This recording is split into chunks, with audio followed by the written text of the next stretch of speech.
새롭게 강의 말씀 듣도록 하겠습니다. 오늘은 물두멍, 죄 신심과 회개 이 제목을 같이 은혜를 나누기를 원합니다. 우리가 성막에 대해 지금 묵상하고 있습니다. 뭐 하나하나 증거교부터 이렇게 해서 드디어 마지막 성물이라고 할 수가 있습니다. 물두멍입니다. 좀 순서가 좀 잘 안 맞죠? 그러니까 막 증거교부터 일사불란하게 이렇게 제작된 게 아니고 조금 이렇게 물두멍하고 우리 전에 봤던 분향단은 좀 나중에 좀 제작이 좀 됐습니다. 하여튼 그 마지막 성물은 물두멍입니다. 물두멍이란 게 뭐냐면은 그 성막에 보게 되면 물을 담아두는 하나의 그릇입니다. 매우 큰 대야라고 생각하면 됩니다. 큰 그릇인데 이게 이렇게 우리가 성소에 회막을 문을 열고 들어가게 되면 제일 먼저 번제단이 있다고 그랬죠. 번제단 다음 좀 지나게 되면 이제 그 성소로 들어가게 되는데 번제단과 성소 사이에 있는 게 물두멍입니다. 그래서 이게 물을 담가 뒀는데 이 물 가지고 이제 손발을 수족을 씻는 거죠. 근데 오늘 말씀 보게 되면은 다른 성물들과는 달리 다른 것들은 뭐 재질은 이렇게 하고 크기는 이렇게 해라 했는데 크기에 대한 설명이 없어요. 크기에 대한 언급이 없는데 우리가 그 크기가 어느 정도였는지 좀 우리가 짐작해 볼 수 있는 게 나중에 이제 솔로몬 시대에 가게 되면은 그 광야에 있던 성막이 성전 하나의 돌덩어리로 된 하나의 성전으로 건축되게 됩니다. 그때 가장 볼만했던 게 이 물두멍이었습니다. 왜 그랬냐면 어마어마했어요. 그 크기가 물두멍이 얼마나 컸는지 이름이 바다였습니다. 바다. 큰 바다 이런 뜻을 가지고 있어요. 보니까 지름이 5m입니다. 지름이 5m고 높이가 2.5m에 달하는 작은 목욕통 같은 거, 목욕통. 그것을 딱 만들어 놨습니다. 거기 물을 가득 채워 놓은 거죠. 수십 톤에 달하는 물을 가득 채워 놨습니다. 그리고 이 물두멍, 바다라고 불리는 이 물두멍을 12마리의 소 형상을 새겨가지고 이것들이 이렇게 사면으로 3개씩, 3마리씩 이렇게 받들고 있는 모습으로 이렇게 만들어 놨습니다. 장관이죠. 그럴 뿐만 아니라 물두멍이 이거 한 개만 있는 게 아니고 이게 가장 중앙에 있는 거고 성전 좌우로 5개씩, 10개를 다 설치를 해놨습니다. 근데 그 크기가 직경 2m짜리를 10개를 만들어 놓은 겁니다. 굉장히 중요한 겁니다. 중요한 거고 많이 이용이 되던 그런 겁니다. 물두멍인데 왜 성막에다가 물을 비치해 놨는가 이거예요. 이 물은 어디에 쓰는 건가? 물은 바로 성결을 위한 도구입니다. 씻는 거죠. 깨끗하게 정결을 위한 도구가 바로 이 물이죠. 물로 씻는 겁니다. 그래서 제사장이 이 성소에 들어갈 때는 반드시 손발을 씻고 가야 됩니다. 오늘 말씀에서 수족을 씻지 않으면 뭐죠? 죽는다. 그래서 죽는다. 아이 귀찮아. 아이 나는 원래 잘 안 씻으니까 그렇게 하면서 이 성소에 들어갔다가는 죽습니다. 그러니까 손발을 잘 씻어야 돼요. 왜 그럴까? 여러분 좀 이해가 가요. 왜 그러냐면은 여러분 중동 지방은 좀 덥기도 하고 이렇게 먼지가 많죠. 뭐 건조하기도 하니까 먼지가 많습니다. 그러면 항상 손발에 먼지가 가득 이렇게 더럽혀지기 쉽죠. 근데 하나님은 거룩한 분이잖아요. 근데 그분을 만나러 갈 때 여러분 더러운 손으로 가겠어요? 씻어야죠. 하나님은 거룩하고 깨끗한 분이시니까 그 앞에 나갈 땐 뭐예요? 여러분이 더러운 손으로 나갈 수가 없어요. 그러니까 항상 손발을 이렇게 씻어야 되는 겁니다. 정결의식입니다. 근데 이 정결의식이 이스라엘만 있었던 게 아니에요. 모든 종교의 가장 공통적인 줄 알아가 정결의식입니다. 정결의식. 그래서 그 성소에 들어설 때 항상 손발을 씻어요. 그 일전에 그 쿰란 공동체라고 그 이제 이스라엘에 하나의 그 쿰란 공동체라고 있었는데 그 쿰란 공동체 쿰란 사본인이 구약 성경에 새로 발견되고 그랬던 곳입니다. 근데 거기에 인상적인 하나의 이제 그들이 모여 사는 주거 단지인데 인상적인 게 있는데 그들에게도 조그만 성전이 있습니다. 그 앞에 뭐가 있냐면은 이런 그 정결케 하는 그런 물을 담아놓은 저장소가 있습니다. 그러면 그들이 깨끗이 씻으려고 했느냐? 그게 아니에요. 그러던 깨끗이 자기 몸을 씻음으로써 하나님 앞에서 자신의 어떤 성결함을 보여주는 하나님을 만나러 갈 때 항상 씻고 이렇게 들어가게 되는 겁니다. 먼 그나라를 이렇게 우리가 볼 필요도 없이 여러분이 혹시 이슬람교에서 그들의 어떤 이슬람교 사원을 한번 방문해 보십시오. 제일 앞에 있는 게 뭔지 아세요? 이 수도꼭지 같은 게 있습니다. 그래서 물이 흘러나오고 거기서 손발을 씻어야 돼요. 손발을 씻고 들어가. 왜냐면 이거 좀 거룩한 곳인데 그냥 들어갈 수가 없는 것이죠. 여러분, 목욕 재개란 말 알아요? 목욕 재개. 뭔가 저는 옛날에 보니까 그 무등산 수박이 유명하잖아요. 무등산 수박이 유명한데 무등산 수박을 이렇게 뭐 이렇게 따라가거나 할 때는 뭐 항상 목욕 재개하고 간대. 목욕 재개. 이게 너무 소중하고 너무나 이렇게 하기 때문에 함부로 가면 안 되는 겁니다. 더러운 물론 흙이지만 뭔가 목욕 재개라는 건 뭐 자기가 깨끗이 씻어야 하나님 앞에 어떤 거룩한 곳 앞에 설 수 있다는 겁니다. 하나의 또 우리의 종교적인 하나의 가장 중요한 하나의 본성 중에 하나고 바로 이걸 통해 가지고 하나님 앞에 설 때는 뭐요? 우리가 더러운 사람들이 씻음을 받아야 된다는 거예요. 항상 깨끗한 모습을 하나님 앞에 서야 된다는 거죠. 그래서 그 복음서에 자주 나오는 그 유대인들의 정결법이라는 게 있습니다. 정결법. 항상 손을 깨끗이 씻어요. 뭐 먹을 때. 그래서 옛날에 그 유명한 일화들이 있죠. 그 뭐 옛날 도선 안창호 선생이 그랬나요? 뭐 그러니까 외국에 갔다가 물을 딱 갖다 주더라는 겁니다. 마시는 물인 줄 알고 벌컥 마셨다는 겁니다. 그게 아니고 손 씻는 물입니다. 손 씻는 물. 이 정결법이 어디서 나왔느냐 이거예요. 정결법이.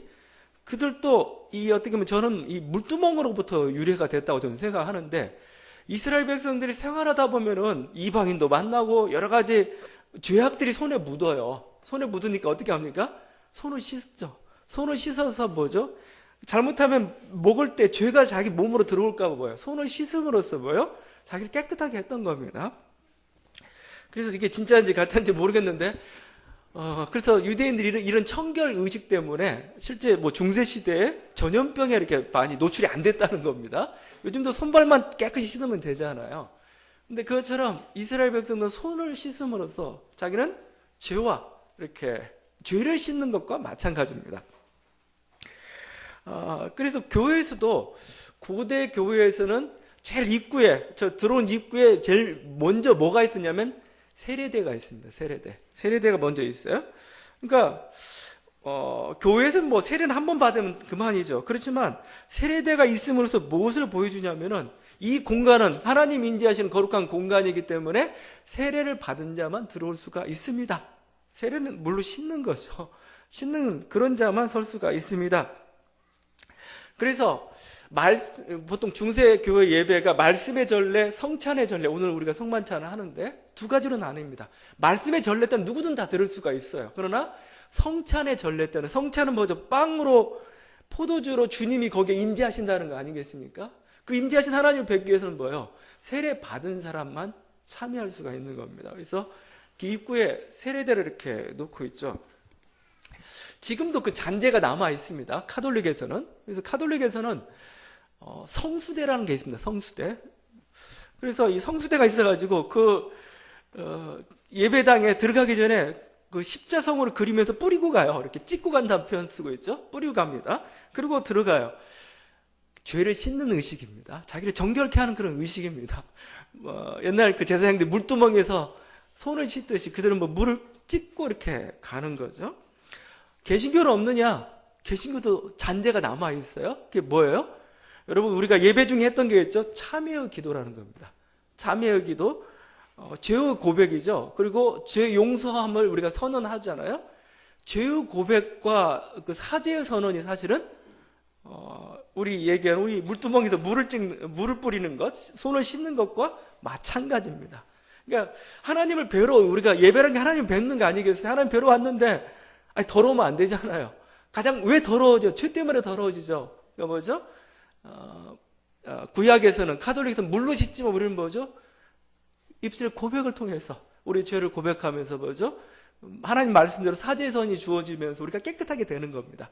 그래서 사실은 예배 시작 전에 해야 될 게 이 참여 기도입니다.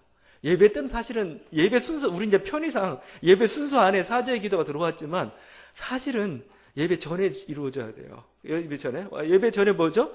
왜냐하면 예배 자체가 이미 하나님을 만나는 그 순간인데 그 전에 먼저 깨끗하게 해야 될 거 아니겠습니까? 여러분, 그래서 우리가 형식상 중간에 참여기도 하지만 올 때 앉자마자 참여기도 하세요. 오늘 내가 무슨 죄를 범했는데 하나님, 제가 이런 마음을 하나님께 예배 못 드립니다. 그러니까 좀 이걸 좀 깨끗이 씻어 주십시오. 이렇게 하는 거죠. 이게 곧 물로 씻는 것, 이게 곧 죄의 씻음이죠. 예수 그리스도 안에서 일어난 게 뭐냐 이겁니다. 예수 그리스도 우리가 믿을 때 일어난 게 뭐냐면은 이 죄 씻음을 받는 겁니다. 죄 씻음. 우리는 뭐요? 너무 본질적으로 더러워가지고 아주 그냥 몇십 년 동안 묵어가지고 아주 더러워서 그냥 아무리 빨아도 깨끗해지지 않아요. 이 더러운 몸을 하나님 앞에 나갈 수가 없습니다. 나갈 수가 없는데 뭐죠? 예수 그리스도의 보혈의 피로서 오늘 내 죄를 정케 하심은 내가 주께로 가오니 그 십자가의 보혈로 날 씻어 주소서. 이게 뭐예요? 그리스도의 그 십자가에 흘린 그 보혈의 피로서 우리가 정결함을 입은 겁니다. 이제 하나님 앞에 나아갈 수 있는 자격이 주어진 거죠. 나는 그냥 내 맨몸으로 하나님 앞에 설 수가 없어요. 거룩한 신의 존재 앞에 설 수가 없습니다. 그러나 예수 그리스도께서 우리를 위해서 피를 흘려 돌아가셨고 우리가 그리스도를 믿음으로 고백하면서 뭐죠? 그 씻음을 받고 하나님 앞에 나아가는 것이죠. 주는 이렇게 말씀하셨습니다. 진실로 진실로 내게 이르노니 사람이 물과 성령으로 나지 아니하면 하나님 나라에 들어갈 수가 없다. 물과 성령으로 나지 아니하면 이 물이 뭘까? 복잡하게 생각하지 마십시오. 물세례 생각하면 됩니다, 여러분이. 세례 받을 때 물로 그 씻김을 받잖아요. 그것처럼 새롭게 나야 된다. 그런 뜻입니다. 그러니까 단순히 물질의 물만 얘기하는 건 아니죠.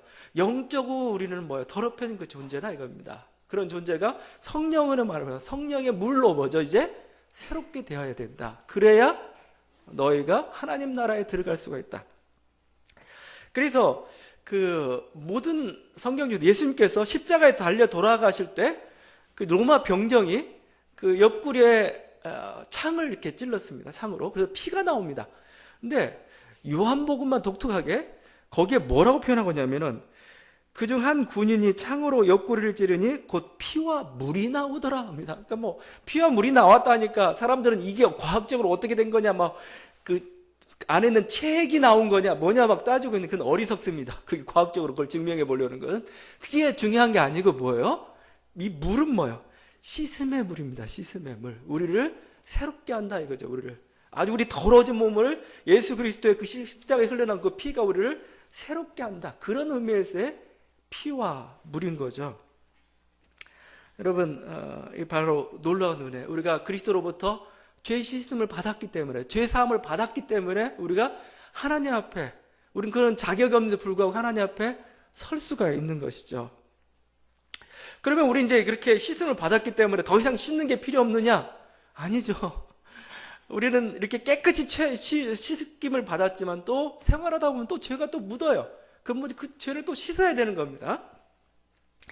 매주 한 번 이제 주님 전에 와서 같이 예배드리면서 씻죠. 이게 아마 그 베드로에게 하셨던 그 말씀의 의미 같아요. 최후 만찬석상 예수님께서 이제 제자들의 발을 씻습니다. 발을 다 씻는데 베드로 앞에 오니까 베드로가 너무 송구스러운 거예요. 어떻게 스승이 제자의 발을 씻습니까? 막 만류하니까 네가 이걸 거부하면 나와 상관없다 얘기하니까 베드로가 했던 말이 그러면 몸까지 씻겨주십시오 그랬습니다. 발뿐만 아니고 주님께서 하신 말씀입니다. 그때 예수께서 이르시되 이미 목욕한 자는 발밖에 씻을 필요가 없느니라 온몸이 깨끗하니라. 너네는 이제 나로 말미암아서 그리스도로 말미암아서 이제 깨끗하게 되었다 이겁니다. 그런데 생활하다 보면 더러워지니까 발만 좀 씻어라 이거죠. 발만. 그러니까 매주 우리가 주 앞에 나와서 드린 하나의 어떤 죄의 고백들이라 저는 생각합니다. 우리의 죄를 고백함으로써 그리스도로부터 다시 한번 그 씻음을 받고 이렇게 하는 거죠. 여러분 바로 이게 물두멍 그를 통해서 우리들이 하나님 앞에 나아갈 때 성결해야 된다는 겁니다. 성결해야 된다는 거. 그리고 씻음이 필요한데 바로 이제 우리는 믿음의 고백을 통해서 그런 씻음을 받고 또 씻음을 받은 자들이 하나님 앞에 나아갈 수가 있는 것입니다. 근데 이 죄 씻음이라는 건 단순히 하나의 그 의식만은 아니죠. 의식만은 아니고 여러분이 깨끗한 손과 발을 가지고 나왔다 해서 하나님 뭐가 기쁘겠어? 어이 너 깨끗하네. 그래 너 하나님 그런 분 아니죠. 하나님 기뻐하는 건 뭐예요? 우리들 행실입니다. 행실 사실은. 손과 발을 씻는 의식을 통해서 우리는 하나님 앞에 죄 없이 이렇게 서야 된다는 그런 것을 드려줄 뿐만 아니라 하나님 앞에 죄 없이 쓴다는 게 결국 뭐예요? 우리의 삶이죠. 우리의 삶이 아름다운 예물로서 깨끗한 예물로서 우리가 이렇게 하나님께 드려져야 되는 거고, 하나님은 그런 예배를 받으시는 것이죠. 그래서 시편 기자의 고백입니다. 여호와의 산에 오를 자가 누구며 그의 거룩한 곳에 설 자가 누구인가? 곧 손이 깨끗하며 마음이 청결하며 뜻을 허탄한 데에 두지 아니하고 거짓 맹세하지 아니하는 자로다. 손이 깨끗한 자면 여호와. 그럼 손이 깨끗하니까 더러운 사람들은 막 때 묻은 사람들은 못 들어오느냐? 그게 아니라는 거죠. 손이 깨끗한 의미가 뭐예요? 마음이 청결하다는 겁니다. 뜻을 허탄한 데 두지 않는 겁니다. 거짓을 행하지 않는 겁니다. 악을 행하지 않는 거예요. 그렇게 너희 삶이 깨끗한 걸 원한다. 하나님 보시기에 아름다운 삶, 그런 선한 행실 있는 그런 삶을 원하는 거고, 바로 너희가 항상 그것을 유념하라 이겁니다. 항상 그런 모습으로 이렇게 나와서 예배드리는 그 예배를 주님께서는 기뻐 받으신다 이거죠. 그래서 산상수훈에 주님께서 이렇게 말씀하십니다. 예물을 제단에 드리려다가 거기서 내 형제에게 원망을 들을 만한 일이 있거든, 원망을 들을 만한 일이 있는 것이 생각나거든 예물을 제단 앞에 두고 먼저 가서 형제와 화목하고 그 후에 와서 예물을 드려라. 예물을 드린다는 게 예배잖아요. 예배 드리는데 자기 형제와 내가 잘못한 게 생각났어요. 뭔가 불화한 게 생각났어요. 그럼 어떻게 해요? 아, 그래, 예배 끝나고 나 가서 할게. 아니라는 겁니다. 바로 그 자리에서 그거 놔두고 먼저 형제와 화목하고 돌아와라 이겁니다. 그러면 그때서야, 왜냐하면 그게 바로 죄 씻음입니다. 죄 씻음. 너희가 더러운 손으로 예배드리는 그것을 내가 받지 못하겠다 이거는, 받지 못하겠다는 거예요. 여러분이 아무리 천천에 만만의 강수 같은 기름과 뭔가 내 헌신을 드릴지라도 여러분의 손이 더러운데, 여러분의 삶이 하나님께 기쁘지 않는데 하나님 그 예배를 받으시냐? 이거 안 받으신다 이겁니다. 결국 이런 죄의 씻음은 결국 우리들에게 회개를 요청하고 있는 것이죠. 이 모습을 잘 보여줬던 게 저는 세례 요한 같아요. 세례 요한. 우리가 받는 세례의 원조가 바로 세례 요한의 세례였던 거죠. 근데 세례 요한이 그 요단강에서 이렇게 세례를 베풀었습니다. 세례를 베풀 때 그 세례를 뭐라고 표현했냐면 회개의 세례라는 표현을 썼습니다. 회개의 세례. 가지고 온몸을 완전히 그 물속에 집어넣습니다. 그러니까 씻는데 그냥 씻는 정도가 아니고 온몸에 집어넣어가지고 깨끗이, 완전 이제 죽었다는 표현도 쓰는데 깨끗이 씻기는 겁니다. 세례 요한의 태도는 이런 겁니다. 지금 이제 메시아가 오신단 말입니다. 메시아는 하나님이죠. 하나님이 오시는데 이스라엘 땅이 너무 더러운 거예요. 하나님을 모시기에 합당하지 않은 겁니다. 그러니까 전부 다 청소해야 됩니다. 청소. 어떻게 청소해요? 전부 요단강에 요단강에 전부 한 번씩 이렇게 담궈가지고 그들을 새롭게 하는 거죠. 이게 이 세례 요한의 운동이 대단한 영향력을 미쳤습니다. 유대 전역뿐만 아니고 디아스포라 유대인들이 전부 유대 땅을 방문했다가 요단강에 가서 세례 요한으로부터 세례를 받았습니다. 자, 그러면 이렇게 물속에 들어갔다가 나오면은 그냥 끝이냐 이거예요? 그게 아닙니다. 세례 요한이 했던 말입니다. 요한이 세례받으러 나오는 무리들에게 이르되 독사의 자식들아, 누가 너에게 일러 장차 올 진노를 피하라더냐? 그러므로 회개에 합당한 열매를 맺고, 회개에 합당한 열매를 맺으라는 겁니다. 그냥 세례받는 게 문제가 아니고 회개에 합당한 열매를 맺으라고. 그럼 회개에 합당한 열매가 뭐냐 이거요? 우리가 물어 이르되 그래 하면 우리가 무엇을 하리까? 대답하여 이르되 옷 두 벌 있는 자는 옷 없는 자에게 나눠줄 것이요 먹을 것이 없는 자도 그렇게 할 것이냐고. 세리들도 세례를 받고자 하여 와서 이르되 선생이여 우리가 무엇을 하리까 하매 이르되 부가된 것 외에는 거두지 말라 하고, 군병들도 물어 이르되 우리는 무엇을 하리까 하매 이르되 사람에게서 강탈하지 말며 거짓으로 고발하지 말고 받는 급료를 족한 줄로 알라 아니라. 이게 세례입니다. 이게 회개죠. 이런 우리 삶 속에서 변화가 없고 진정한 어떤 이렇게 선한 행실에 동반되지 않는데 하나님이 그 예배를 받으시는가? 안 받으신다는 겁니다. 회개는 옷을 찢는 게 아니고 마음을 찢는 거고, 회개에 합당한 열매가 동반이 되어야 이게 하나님 기뻐하시는 죄 씻음이고, 또 그런 예배를 하나님께서는 받으시고 그들의 기도를 들으시는 게 하나님의 뜻인 거죠. 그러니까 이 회개라는 게 사실 이스라엘 사람들이 정말 사랑했던 겁니다. 사랑했던 거. 왜냐하면 인간이라는 존재가 하나님 앞에 온전히 이렇게 자기가 올바른 행실을 하고 완벽한 삶을 살기가 얼마나 힘들어요.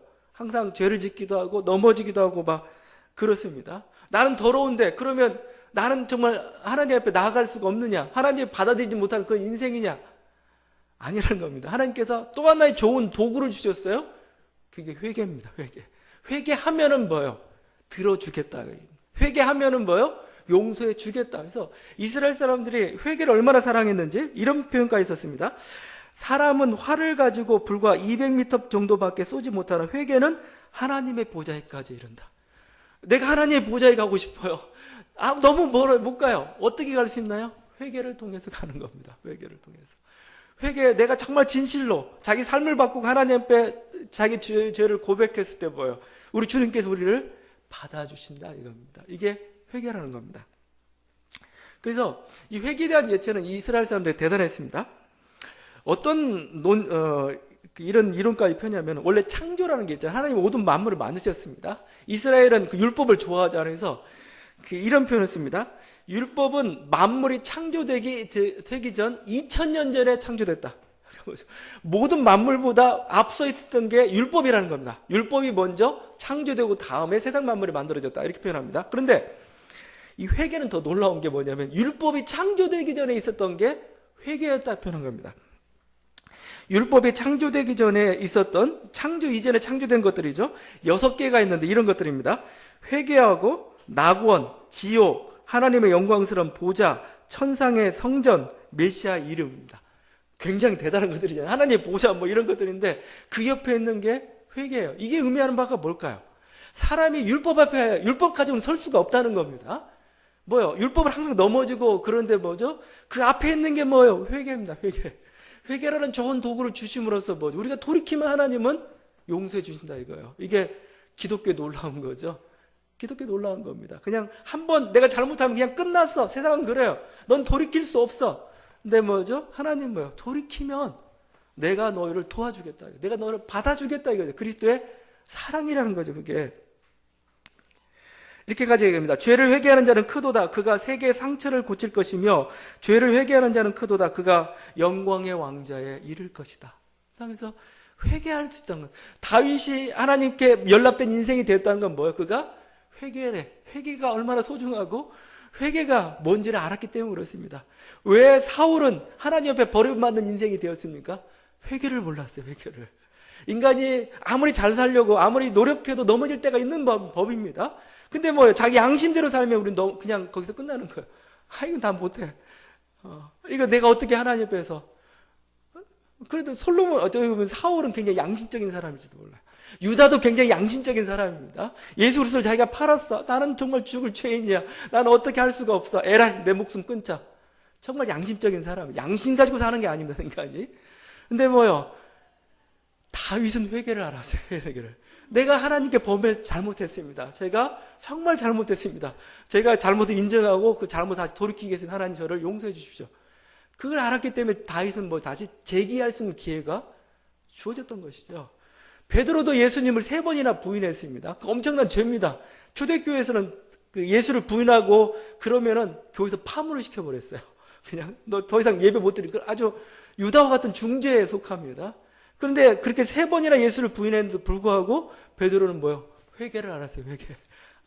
내가 내 잘못을 고백하며 나아가면 저분이 나를 받아주시는구나. 이게 회개가 가진 놀라운 그 힘이죠. 이 죄 씻음, 죄 사함. 여러분 항상 우리 앞에 있습니다. 여러분 이것을 받아들일 수 있기를 바랍니다. 그래서 이 놀라운 게 이 회개라는 거. 그래서 이스라엘 백성들은 어떻게까지 생각하냐? 이 회개라는 게 단순히 한 개인의 문제일 뿐만 아니라 이스라엘의 전체적인 한 집단이 잘못을 범했을 때 그때도 회개하면 하나님께서 들어주신다. 이게 놀라운 겁니다. 우리들이 잘못해가지고 먼 타국으로 끌려갔을지라도 우리가 그때 전심으로 회개하고 하나님께 기도하면 하나님께서 우리 기도를 들으시고 우리를 포로로부터 돌리실 것이다. 그게 그들이 가지고 있던 그 고백이었죠. 그 회개 기도로 유명한 게 미스바 성회입니다. 미스바 성회. 그 블레셋 나라가 그 이스라엘을 위협합니다. 사무엘 시대 때인데 이스라엘 이 위기 때문에 도무지 못 견디고 법궤까지 다 빼앗기고 이런 상황입니다. 근데 그때 이스라엘 그 사무엘이 전부 미스바로 모이라고 합니다. 미스바로 모여가지고 그들이 금식하며 회개하면서 회개 기도를 합니다. 그들이 미스바에 모여 물을 길어 여호와 앞에 붓고 그날에 금식하고 거기서 가로되 우리가 여호와께 범죄하였나이다. 그렇죠?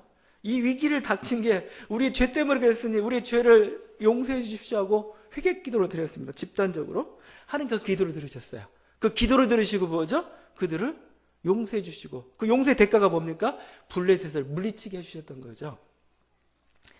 그 솔로몬 성전 낙성식 때 주님께 주셨던 그 말씀입니다. 혹 내가 하늘을 닫고 비를 내리지 아니하거나 혹 메뚜기로 토산을 먹게 하거나 연병으로 내 백성 가운데 유행하게 할 때 내 이름으로 일컫는 내 백성이 그 악한 길에서 떠나 스스로 겸비하고 기도하여 내 얼굴을 구하면 내가 하늘에서 듣고 그 죄를 사하고 그 땅을 고칠 것이다. 그죠? 내 이름을 일컫는 백성들이 뭐예요? 지금 막 모든 상황 위기 가운데 있습니다. 그때 뭐예요? 그들이 겸비해서 하나님께 회개하면서 과거에 낡은 사람들 다 버리고 하나님 벗어졌던 사람들 다 버리고 하나님 기뻐하신 그 삶으로 돌아오고 또 하나님의 용서를 간구하면 내가 듣고 고쳐주겠다. 고쳐주겠다. 아무리 그 민족의 위기가 있을지라도 회개하며 나아가는 그들에게 하나님께서 은혜를 베푸실 것이다.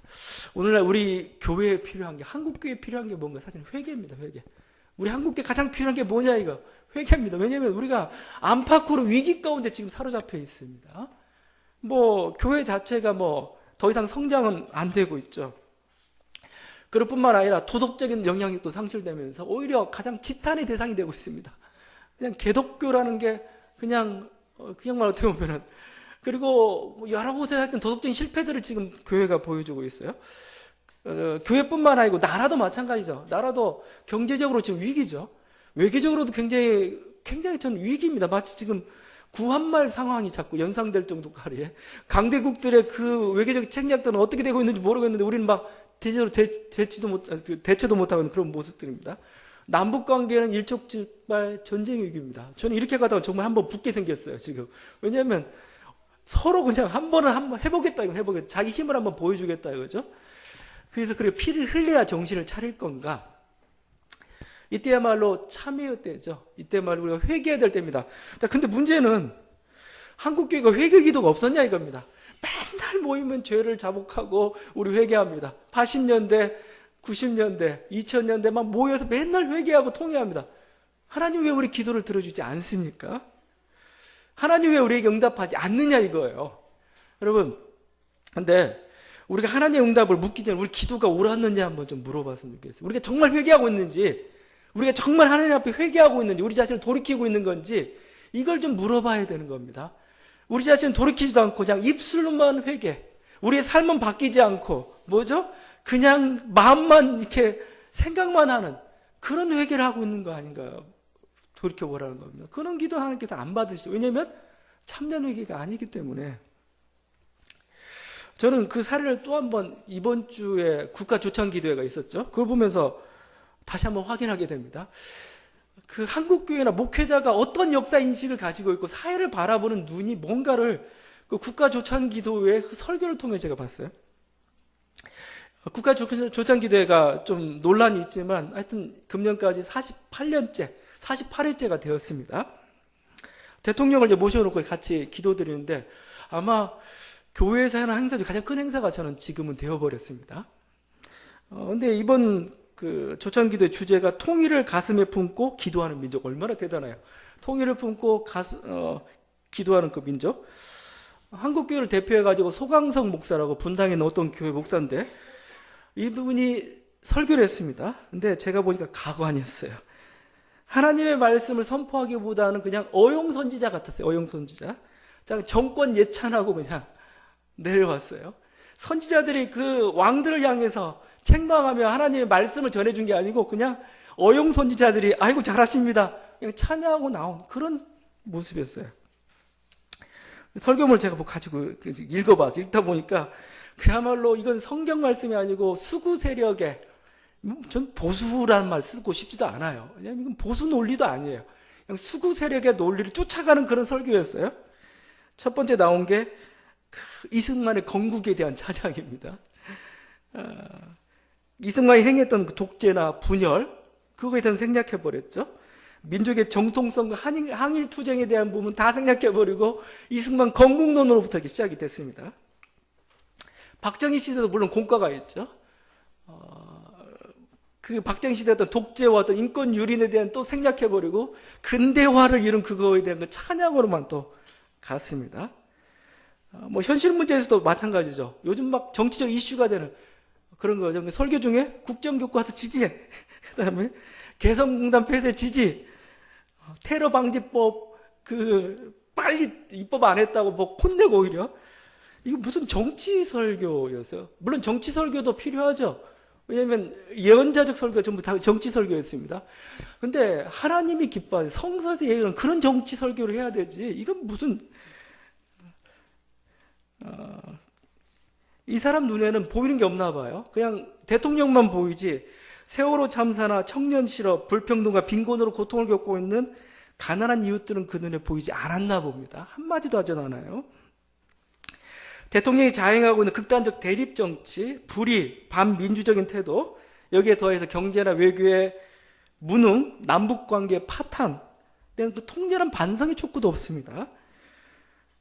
남북관계에 대해, 남북에 대해 얘기하자는데, 남북관계를 어떻게 평화롭게 이것을 이끌어갈 거에 대한 어떤 비전이나 실천은 제시도 하나도 안 하고, 다만 그냥 기도하자고 이렇게 하고 있어요.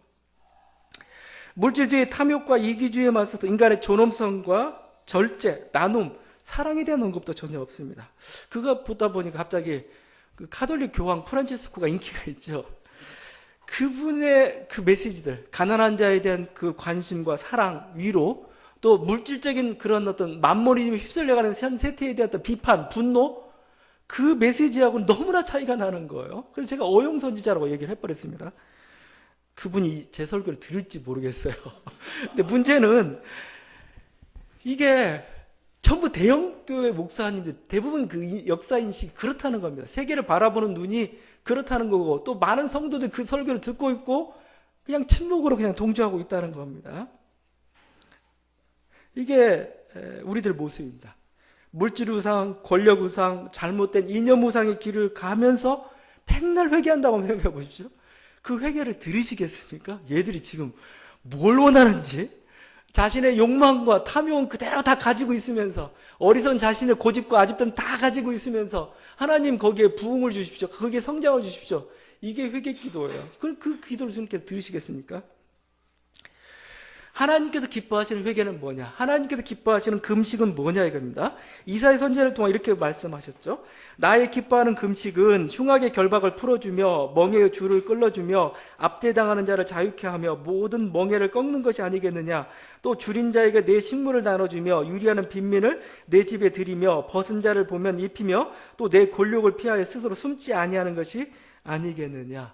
바른 금식이 이렇다는 겁니다. 바른 회개가 이렇다는 거예요. 그래야 내가 그 기도를 듣는다는 겁니다. 하나님께 하신 말씀입니다. 여호와의 손이 짧아 구원치 못하심도 아니요 귀가 둔하여 듣지 못하심도 아니라 오직 너희 죄악이 너희와 너희 하나님 사이를 내었고 너희 죄가 그 얼굴을 가리워서 너희를 듣지 않으시게 하느니. 내가 손이 짧아서 내가 능력이 없어서 너 기도를 듣는 게 아니라는 겁니다. 나와 너 사이에 죄악이 있다는 거예요. 죄악으로 가득 차 있는데 이걸 제거하지 않고 이걸 씻지 않고 뭐요. 그러고 기도하니 이게 듣겠느냐 이거예요. 이게 응답 받겠느냐 이거예요. 여러분 지금 우리 교회가 드리고 있는 기도를 하나님께 들으시겠는가 이거야. 들으시겠는가. 우리 손 안에 뭐가 묻어 있는가. 우리 마음가운데 지금 가장 가득 차 있는 게 뭔가 이거예요. 이런 아주 냄새나는 것들로 가득 차 있는데 하나님께서 그 기도를 들으시겠느냐 이거예요. 하나님 분명히 회개하는 또 하나님께서 정말 하나님 앞에 나와서 기도하는 그 기도를 들으시고 거기에 응답하시는 그분입니다. 그러려면은 바른 회개를 하셔야 되고 바른 기도를 들으셔야 되는 거죠. 여러분 우리가 하나님 앞에 나아갈 때 손이 깨끗해야 됩니다. 손이 깨끗해야 되죠. 우리들에게는 하나님 말씀이라는 그런 물이 있습니다. 이 하나님 말씀의 물로 우리를 깨끗하게 해야 됩니다. 이는 곧 물로 씻어 말씀으로 깨끗하게 하사 거룩하게 하시고. 말씀의 물 앞에 뭐요? 내가 뭐죠? 하나님 말씀대로 살고 있는가? 하나님 뜻대로 살고 있는가? 아니면 그 말씀의 물로 다 씻어야 되는 거죠. 씻고 하나님께 나아갈 때 하나님 우리 예배를 받으시는 거고, 씻고 나아가서 하나님께 기도할 때 하나님 그 기도를 받으시고 우리들에게 응답해 주시는 거죠. 우리 주님은 이게 주님께로 돌아설 때 이렇게 약속해 주시고 계십니다. 동이 서에서 먼 것 같이 우리 죄가를 우리에게서 멀리 옮기셨다. 동 반대편이 서죠. 그처럼 뭐죠? 우리가 돌이키면, 우리가 회개하면, 우리가 바꾸면 뭐요? 동이서에서 먼 것까지 너의 모든 죄가를 다 멀리 옮겨버리겠다. 이게 우리 하나님이십니다. 여러분, 우리 하나님 앞에 나아갈 때 물두멍이 필요합니다. 죄 씻음이 필요합니다. 특별히 오늘날에는 우리가 물로 그렇게 씻지는 않죠. 그렇지만 하나님께 나아가 오늘 또 우리에게 유효한 건 뭐냐? 우리 죄 씻음입니다. 우리의 회개입니다. 이를 통해서 우리 모든 것들이 새롭게 되었을 때 하나님께서는 그 예배를 받으십니다. 우리 민족을 향한 우리 교회의 기도도 하나님께서 우리의 죄들을 씻어야 됩니다. 씻지 않고 드리는 그 기도, 하나님께서 거기에 대해서 어떻게 응답하시겠습니까? 다시 한번 우리 자신 하나님께 바른 기도, 또 바른 회개를 통해서, 바른 씻음을 통해서 하나님의 응답이 있고 또 하나님과 함께하는 저와 우리 민족들이 되기를 바랍니다. 같이 기도하시겠습니다. 우리 기도할 때 우리 기도가 좀 바른가 좀 한번 살펴봤으면 좋겠어요. 내가 하나님께 드린 기도가 정말 바른 기도를 드리고 있는가, 하나님 합한 기도를 드리고 있는가, 또 아직도 우리가 하나님 앞에 나아가기에 아직도 뭔가 이렇게 부족한 게